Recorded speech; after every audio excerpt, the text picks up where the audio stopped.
सोलापुर राज्य में विजयभान नाम के एक राजा थे। राजा बड़ा न्यायप्रिय, प्रतापी और प्रजापालक थे। उनकी 2 रानियां थीं। पहली रानी का नाम लक्ष्मी था और दूसरे का नाम यशोदा था। लक्ष्मी बड़ी थी, यशोदा छोटी थी। जिसकी शादी लक्ष्मी से 4 वर्षों बाद हुई थी। लक्ष्मी के पुत्र का नाम सिद्धार्थ था और यशोदा के पुत्र का नाम अर्जुन था। बड़ी रानी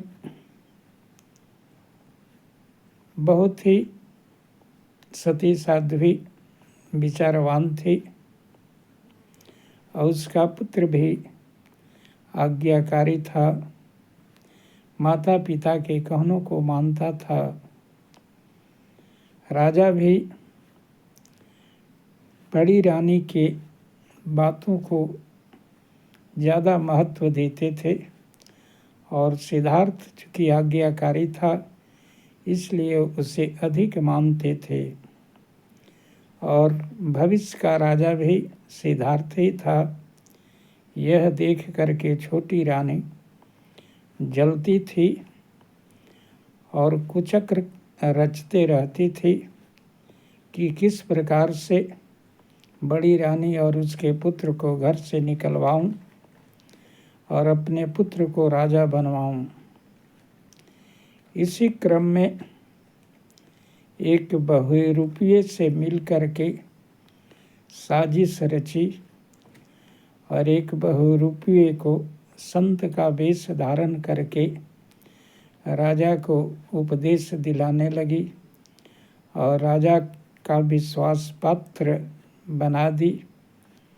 और एक दिन नकली संत जो है राजा के बारे में भविष्यवाणी किया कि यह बड़ी रानी और बड़ा पुत्र आपके लिए आने वाले भविष्य के लिए दोनों खतरे हैं।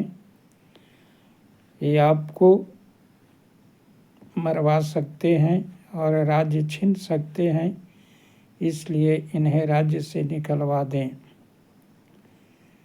थोड़ी देर के लिए तो उन्हें खराब लगा, लेकिन अपनी हानि और प्रजा का नुकसान देख करके कठोर निर्णय लिए और बड़ी रानी और प्रिय पुत्र जो सिद्धार्थ था उसको राज्य से निकलवाने की आज्ञा दे दिए और राज्य छोड़ करके बड़ा पुत्र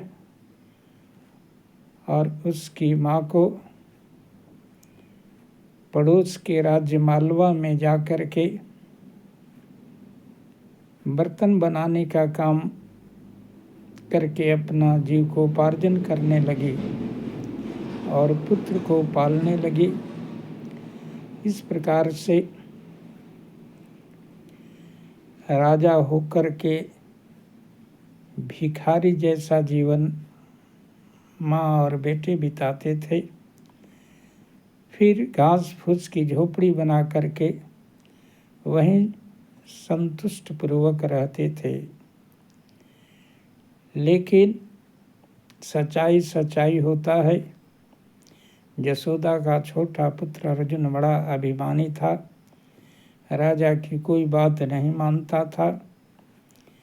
कोई भी शिक्षा देते उसको नकारात्मक लेता था। राजा निर्णय किए कि मैं इसे राजा नहीं बनाऊंगा, यह राज्य के लिए उपयुक्त नहीं है। यह बात जब अर्जुन को मालूम हुई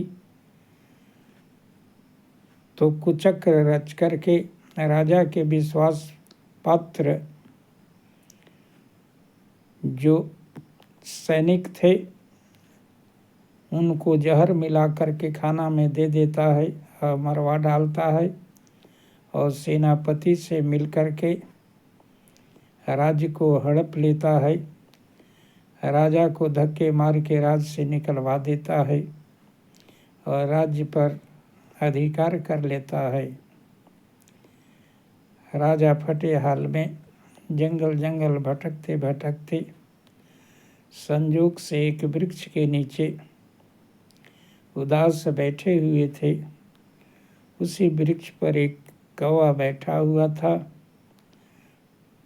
वे आत्महत्या करने के लिए सोच रहे थे कि जिस पत्नी और पुत्र जो हमारे आज्ञा को पालन करते थे, उन्हीं को मैं उस नकली संत के कहने पर धक्के मार के राज्य से निकलवा दिया।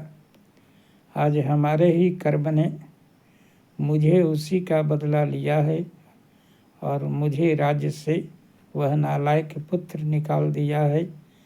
इसलिए अभी जीवन से जीने से अच्छा है मृत्यु को प्राप्त कर लेना। लेकिन वह कौवा ढाढ़स बंधाता है कि मरना कोई समाधान नहीं है, जीवन को ऐसे ही समाप्त करना मूर्खता है। इसलिए धैर्य धारण करो, समय बदलता है और तुम्हारा भी समय बदलेगा। इस प्रकार से सिद्धार्थ जो है घड़े का व्यापार करने के लिए शहर जा रहा था। जंगल की ओर से होते हुए तो अपने पिता को उस हाल में देख करके पहचान जाता है और उन्हें अपने माँ के पास ले जा कर के सेवा शुश्रूषा करता है। राजा पछताने लगते हैं कि देखो जिसको मैं राज्य से निकाल दिया वे आज भी कितना सम्मान करते हैं और पश्चाताप के अलावा उनके पास कुछ बचा ही नहीं था। इसलिए उसी झोपड़ी में पुत्र के साथ रहने लगे। उधर मंगोल राज्य के राजा की एक ही बेटी थी चंद्रमुखी, जो अपने बागीचे में टहल रही थी। उसे एक बोलने वाला सुनहरा तोता दिखाई दिया। उसको पकड़ना चाहती थी, तोता उड़ गया। अब वह तोता के लिए बेचैन हो गई और अपने पिता से कही कि जब तक बोलने वाला तोता मिलेगा नहीं तब तक मैं चैन से नहीं रहूँगी। इसलिए राजा घोषणा कराते हैं कि बोलने वाला जो तोता लाएगा उसे ढेर सारा इनाम दिया जाएगा। उस इनाम को प्राप्त करने के लिए सिद्धार्थ भी शामिल हुआ और उसे एक घोड़ा दिया गया। इस प्रकार से विश्वजीत नाम का एक दूसरा व्यक्ति और सिद्धार्थ दोनों घोड़े लेकर के चलते हैं। विश्वजीत आगे था। रास्ते में एक बूढ़ा बूढ़ी मार्ग पर खड़े थे। वह धक्का देता हुआ गिराता हुआ उनको चल जाता है। पीछे से सिद्धार्थ देखा कि वे गिरे हुए हैं तो सिद्धार्थ दयालु था, उन्हें उठा करके उन्हें अपने घर तक घोड़े पर बैठा के छोड़ देता है। वे खुश हो करके वहाँ के रास्ता बताते हैं जहाँ तोते रहते थे। कुछ फल दिए, कहा कि ये फल उन्हें पसंद है तोतों को, इसलिए तुम जाओ, सफल होगे। और जा कर के जहाँ तोते रहते थे वह अपना फल वाला बिछा देता है एक कपड़े पर और बैठ जाता है। वह बोलने वाला तोता आता है और फल खाने लगता है। सिद्धार्थ उससे बात करता है कि देखो मैं तुम्हें चंद्रमुखी के लिए ले जाने आया हूँ, वहाँ चलोगे तो तुम्हें रसीले मीठे फल मिलेंगे। तो बोला मैं चंद्रमुखी से मिल चुका हूँ, वह अच्छी स्वभाव की है, मैं आपके साथ चलने को तैयार हूँ।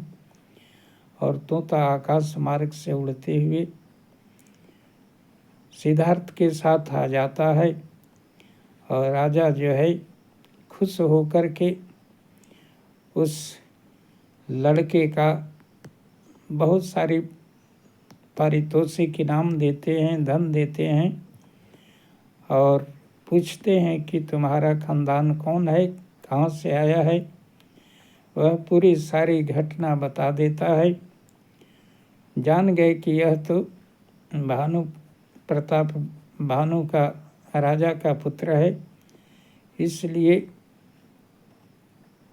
राजा प्रसन्न हो गई। चंद्रमुखी भी उसको चाहने लगी थी। विवाह हो गया और मंगोल के राजा के सहयोग से सहायता किए, सेना दिए और खोए हुए राज्य को फिर से प्राप्त करके आनंदपूर्वक राज्य प्राप्त करके रहने लगे।